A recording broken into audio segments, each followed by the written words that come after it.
Hello students, I am Sumit Grover और इस video में मैं आपको बताने जा रहा हूँ क्लास 10th साइंस का बहुत important topic balancing of chemical equations. Chemical equations जो होती हैं उनको किस तरह से बैलेंस किया जाता है, बहुत इंपॉर्टेंट क्वेश्चन टॉपिक है ये, काफ़ी बार आता है पेपर में। देखिए, जैसे कोई भी हमारे पास एक क्वेश्चन है ये वाला, इसमें एक इक्वेशन दी हुई है जिसको हमें बैलेंस करना है। अब बैलेंस का मतलब क्या होता है कि जितने एलिमेंट्स की जो भी मात्रा है वो इस साइड है उतने ही उस साइड होनी चाहिए।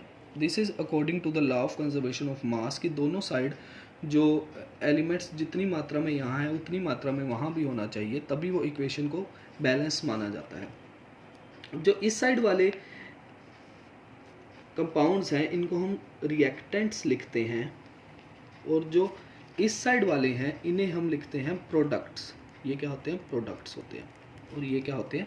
रिएक्टेंट्स होते हैं। रिएक्टेंट्स और प्रोडक्ट्स को बैलेंस करना बहुत इंपॉर्टेंट होता है। जैसे कि अगर हम इस इक्वेशन में ये दो हमारे पास कंपाउंड दिए हुए हैं, इनके एलिमेंट्स को अलग करें, जैसे कि क्या है Na, ये क्या है O, ये क्या है H। यहाँ पे H हमने एक बार लिख दिया तो दोबारा हमें लिखने की ज़रूरत नहीं। यहाँ पे क्या है S और O हमने लिख दिया है। तो ये पूरी रिएक्टेंट्स में से हमारे पास ये चार एलिमेंट्स निकले हैं। सबसे पहले है सोडियम, ऑक्सीजन, हाइड्रोजन और सल्फर। इसको हम लिख देंगे लेफ्ट हैंड साइड। और जो इस साइड वाले हैं ये क्या है? Right hand side. इसमें भी सेम यही वाले एलिमेंट्स होंगे, सोडियम, ऑक्सीजन, हाइड्रोजन और सल्फर। अब हम क्या करेंगे, ये कितनी क्वांटिटी में है ये लिखेंगे। जैसे कि सोडियम, इसके आगे कुछ भी नहीं कोफिशिएंट, जिसके आगे कोई भी कोफिशिएंट नहीं होता उसका मतलब वो क्या होता है? 1 होता है। तो सोडियम कितना है? 1। ऑक्सीजन, ऑक्सीजन यहाँ पे 1 है और यहाँ पे 4 है, तो 4 + 1 ऑक्सीजन कितना हो गया? 5। हाइड्रोजन, यहाँ पे 1 और यहाँ पे 2, हाइड्रोजन कितना है? 3। और सल्फर कितना है? 1। ये है लेफ्ट हैंड साइड में क्वांटिटी। अब राइट हैंड साइड में लिखेंगे, सोडियम के नीचे क्या है? सबस्क्रिप्ट कितनी है? 2। तो ये क्या, सोडियम कितना हो गया? 2। ऑक्सीजन यहाँ पे 4 और यहाँ पे 1, तो कितना हो गया? 5। हाइड्रोजन 2 और सल्फर 1। तो हम देख सकते हैं कि दोनों साइड जो क्वांटिटी है बिल्कुल अलग अलग है दोनों की। तो हमें क्या करना है, अब इनको बैलेंस करना है। जब इनकी क्वांटिटी दोनों की सेम हो जाएगी तो इसका मतलब कि जो रिएक्शन है वो बैलेंस हो गई है। तो अगर दोनों साइड इक्वल हैं तो वो बैलेंस हो गई है। तो बैलेंस किस तरह से करते हैं, देखिए इसके 3 स्टेप्स हैं जो आपको जिन स्टेप्स को मैं फॉलो करता हूँ। सबसे पहला स्टेप है बैलेंस द मेटल। सबसे पहले हमें मेटल्स यानी कि धातुओं को बैलेंस करना है।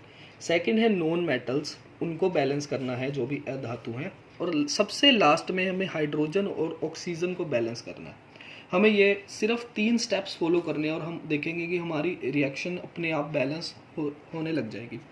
अगर हम ये देखेंगे कि मेटल को बैलेंस करने से बाकी सारी रिएक्शन ख़राब हो रही है, अगर हम इस चीज़ पे ध्यान देंगे तो हमारी रिएक्शन बैलेंस कभी भी सही तरह से नहीं हो पाएगी। हमें सिर्फ इन 3 स्टेप्स को फॉलो करना है, अपने आप रिएक्शन बैलेंस होनी शुरू हो जाएगी। जैसे कि इसी क्वेश्चन में देखते हैं, जो सोडियम है वो क्या है? मेटल है। जो सल्फर है वो क्या है? नॉन मेटल है। और हाइड्रोजन और ऑक्सीजन, इन सबको हमें दोनों को क्या करना है? लास्ट में बैलेंस करना है।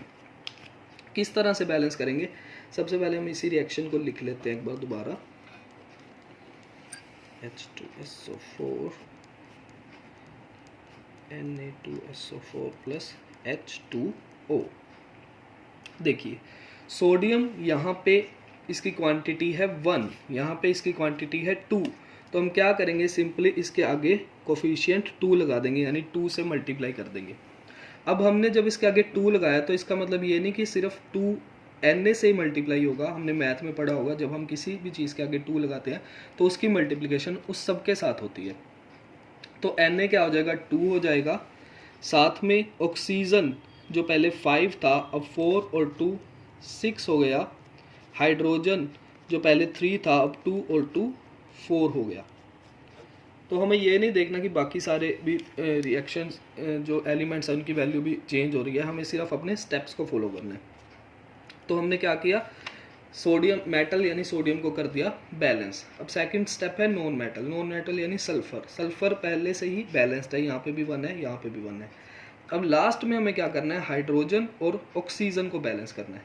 तो सबसे पहले हाइड्रोजन को बैलेंस करते हैं। हाइड्रोजन देखिए इस साइड 4 है और इस साइड 2 है, तो हम क्या करेंगे, यहाँ पे इसकी 2 से मल्टीप्लिकेशन कर देंगे।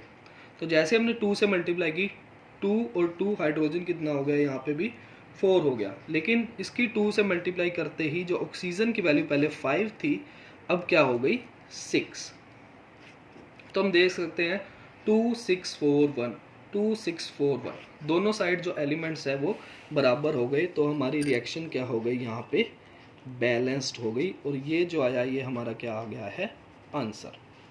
तो जैसे ही हम ये 3 स्टेप्स को फॉलो करते हैं, metal, non metal, hydrogen and oxygen, तो अपने आप हमारी रिएक्शन बैलेंस हो जाती है।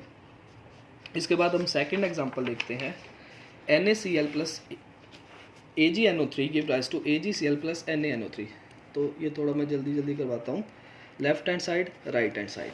सबसे पहले NaCl, Ag, N और O, 5 एलिमेंट्स है इसमें। तो इस साइड भी हम यही लिखेंगे, NaCl, Ag, N और O। अब कितनी क्वांटिटी में ये लिख देते हैं, Na कितना है 1, Cl कितना है 1, Ag कितना है 1, N कितना है 1 और ऑक्सीजन कितना है 3। इस साइड देखते हैं, Ag कितना है 1, Cl कितना है 1, Na कितना है 1, N कितना है 1 और O कितना है 3। तो हम देख सकते हैं कि जो क्वांटिटी है दोनों साइड पहले से ही सेम है। तो ये रिएक्शन को हमें सोल्व करने की ज़रूरत नहीं है। अगर पेपर में इस तरह की कोई रिएक्शन आ जाए तो हम इसको क्या लिखेंगे, this reaction is already balanced. तो ये पहले से ही बैलेंस्ड रिएक्शन है। हमें कंफ्यूज करने के लिए कई बार इस तरह के क्वेश्चन दे दिए जाते हैं, लेकिन हम देख सकते हैं कि दोनों साइड ये रिएक्शन बैलेंस है।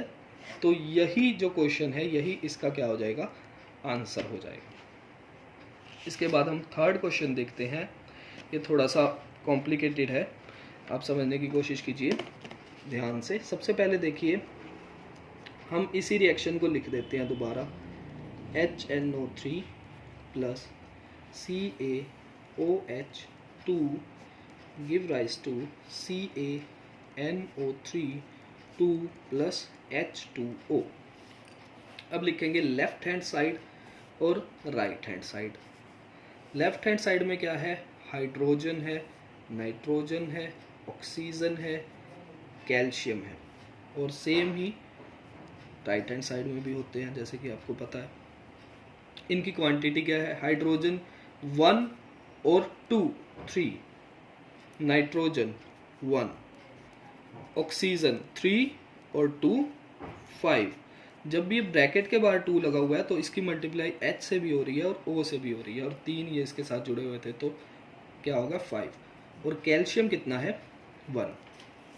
सिमिलरली राइट हैंड साइड पे देखेंगे, हाइड्रोजन 2, नाइट्रोजन 2, ऑक्सीजन 3 2 6 प्लस 1 ये भी है 7,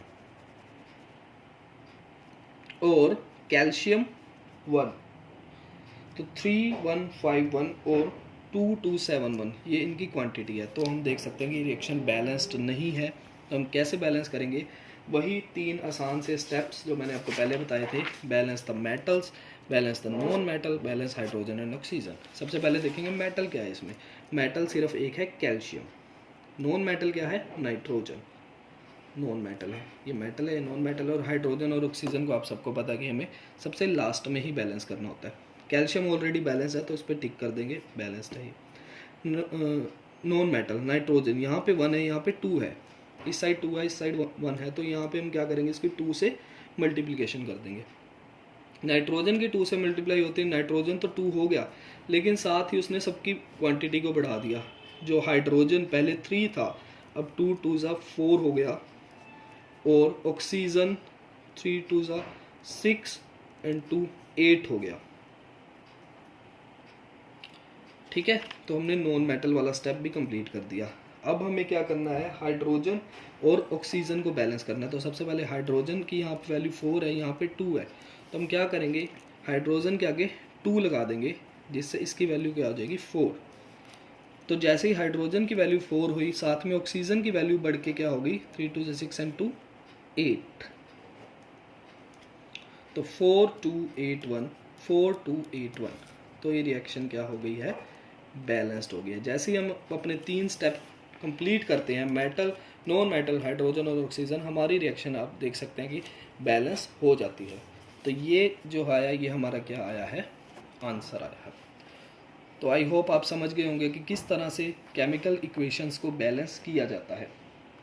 अगर आपको कोई भी डाउट है तो इसके बारे में आप कमेंट करके लिख सकते हैं, और अगर आपको घर पे क्वेश्चंस को प्रैक्टिस करनी है तो इन क्वेश्चंस की आप घर पे प्रैक्टिस कर सकते हैं। कौन से क्वेश्चन है, AL+CuCl2 give rise to AlCl3+Cu, और भी 3 क्वेश्चन है। ये 4 क्वेश्चंस की आप घर पे प्रैक्टिस कीजिए, और अगर आपको कुछ भी समझ नहीं आता आप कमेंट कीजिए, और अगर आपको ये वीडियो पसंद आए तो इस वीडियो को प्लीज़ लाइक